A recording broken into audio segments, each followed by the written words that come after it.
Hai semuanya, balik lagi sama Calon Sarjana. Kemarin aku habis nonton dokumenterinya Osama Bin Laden di Netflix ya guys. Terus tiba-tiba aku kepikiran, gimana ya kabar istri dan juga anak-anaknya Osama Bin Laden sekarang? Soalnya setelah sang pemimpin Al-Qaeda ini tewas di Pakistan pada tahun 2011 lalu, apa sih yang sebenarnya terjadi setelahnya kepada keluarganya itu? Kalian penasaran nggak? Oke, langsung aja kita sama-sama bahas. Hai, aku Jenny dari Calon Sarjana dan inilah kabar di balik keluarga Osama Bin Laden yang ternyata harus menanggung semua akibatnya.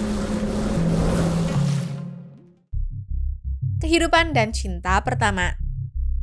Sebelum dikenal sebagai sosok radikal, Osama Bin Laden ini tuh dulunya hidup kayak orang biasa aja ya. Jadi dia adalah seorang suami dan juga ayah untuk keluarganya gitu ya guys. Istri pertamanya yaitu Najwa Ghanem yang bisa dibilang adalah sosok yang paling tahu perubahan Osama ini. Mungkin kita bahas dulu kali ya siapa sih Najwa ini? Najwa Ghanem tumbuh di kota pantai Latakia, Suriah. Hidupnya tuh dulu tenang, suka bersepeda, menggambar, main tenis, dan bermain di kebun buah keluarganya juga ya. Bahkan dia tuh dikenal cerdas, bebas, dan suka berpendapat. Sampai akhirnya nih takdir membawanya ke pernikahan dengan sepupunya sendiri yaitu Osama Bin Laden. Osama saat itu bukan kayak yang kita kenal sekarang ya. Sosoknya tuh dikenal sangat pendiam dan juga sangat religius. BTW, pernikahan mereka ini bukan karena dijodohkan ya, tapi karena Najwa memang cinta sama si Osama. Bahkan meskipun saat itu ibunya sempat melarang pernikahan ini karena takut Najwa harus pindah ke Arab Saudi yang lebih membatasi kebebasannya. Tapi ya kalau anaknya udah bilang cinta, bisa apa mungkinnya orang tuanya? Najwa tetap pergi dan menikah di usia 15 tahun. Di awal pernikahannya, hidup Najwa bisa dibilang sangat bahagia karena selama di Arab sana tuh dia tuh tinggal di rumah yang mewah. Najwa pun belajar agama plus punya pembantu juga dan tugasnya pun hanya merawat anak-anaknya aja ya. Cuman sayangnya Osama di sini udah mulai jarang di rumah karena sibuk kuliah dan juga berdakwah. Hasil dia menjadi ayah yang jauh dari anak-anaknya. Perubahan Osama. Nah, kalau ngomongin perubahan besar dalam Osama Bin Laden tuh sebenarnya terjadi ketika Uni Soviet masuk Afghanistan pada tahun 1979. Osama melihat konflik ini sebagai panggilan jihad dan disinilah benih-benih radikalismenya tuh mulai tumbuh subur sehingga dia rela meninggalkan hidup nyamannya dan lebih milih ikut berperang di garis depan. Tapi yang cukup mengejutkan, semangat ekstremis itu nggak cuma di medan perang, melainkan dibawa juga ya ke kehidupan rumah tangganya. Bayangin aja dong guys, anak-anaknya tuh dilarang untuk nyalain AC, nggak boleh pakai kulkas, dan bahkan nggak pakai listrik sama sekali. Itu semua karena apa? Karena Osama yakin kalau kehidupan mewah adalah penyakit moral. Anak-anaknya tuh nggak hidup kayak anak kebanyakan di mana mereka dilarang untuk punya mainan apapun karena dianggap sebagai gangguan duniawi. Bahkan waktu anak-anaknya sakit mereka tuh nggak dibawa ke dokter sama sekali loh. Ibaratnya semua anaknya itu dididik untuk menjadi pejuang sejati seperti dirinya. Ya nggak cuma itu sih ya, menurut aku cukup parah. Sang istri yang udah melakukan banyak pengorbanan dan harus meninggalkan keluarganya serta kampung halamannya itu malah harus bisa terima ada istri yang lain. Iya, Osama memutuskan untuk berpoligami. Ya, bukan cuma menikah lagi ya, bahkan Osama meminta Najwa yang mencarikan calon istri ketiganya itu coba. Tapi yang membuat aku cukup salut tuh meski dia ini hidup dalam sistem patriarki ekstrim, para istri Osama tuh nggak saling benci loh. Soalnya mereka hidup bersama di satu rumah besar dengan mengasuh anak-anak satu sama lain dan saling menguatkan di tengah tekanan yang luar biasa. Pokoknya sejak Osama menjadi pejuang paling depan, dia tuh udah jarang ya ada di rumah bersama keluarganya ya teman-teman. Bahkan jarang juga ngasih kasih sayang ke anak-anaknya. Sosoknya di tengah keluarga itu bukan lagi menjadi seorang ayah atau suami, tapi sebagai pemimpin yang nuntut ketaatan. Sampai akhirnya keluarga ini pun diusir dari Arab Saudi karena dianggap ideologinya tuh terlalu ekstrim. Nah setelah itu keluarga mereka pun hidup cukup berantakan ya teman-teman. Mereka tuh pindah ke Sudan, lalu pindah lagi ke pegunungan Tora Bora di Afghanistan ya. Dari yang awalnya tinggal di rumah mewah, sekarang mereka harus tinggal di pondok reot. Gak ada listrik, gak ada air bersih, dan semua kebutuhan dasar harus dicari sendiri, termasuk mandi dan juga mencuci pun mesti di sungai yang dingin. Tapi yang paling kejam justru bukan itu semua loh, melainkan ujian mental dari Osama sendiri untuk keluarganya. Dia percaya kalau keluarganya tuh harus dilatih seperti mujahidin sejati. Mujahidin sendiri itu adalah istilah dalam bahasa Arab yang secara harfiah berarti orang yang berjihad atau pejuang ya teman-teman.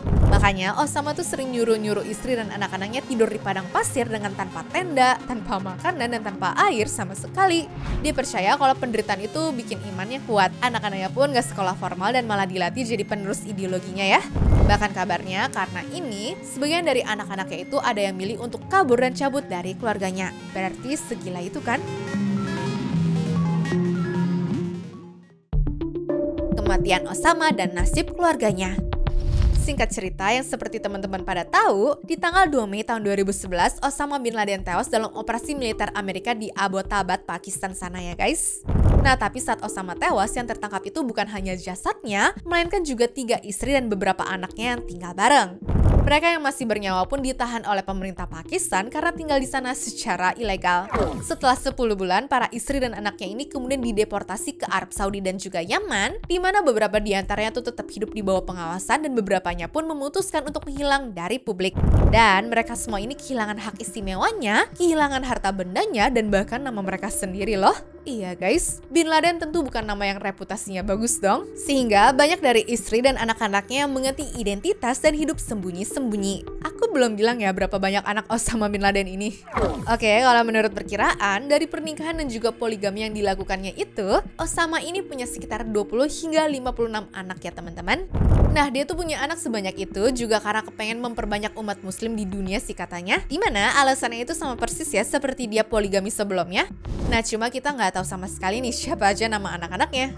Yang paling terkenal adalah Hamzah Bin Laden yang disebut sebagai putra mahkota jihad. Ya, namanya cukup familiar karena dia tuh sempat merilis pesan tentang keinginannya untuk menyerang negara barat seperti bapaknya itu ya guys. Will continue striking you and targeting you in your country and abroad in response to your oppression of the people of Palestine, Afghanistan, Syria, Iraq, Yemen, Somalia, and the rest of the Muslim lands that did not survive your oppression. Heran sih aku. Padahal ibu dan adik-adiknya ini lagi dalam pelarian dan berusaha hidup dengan sembunyi-sembunyi loh di Iran. Kok dia malah ngajak perang sama Amerika ya?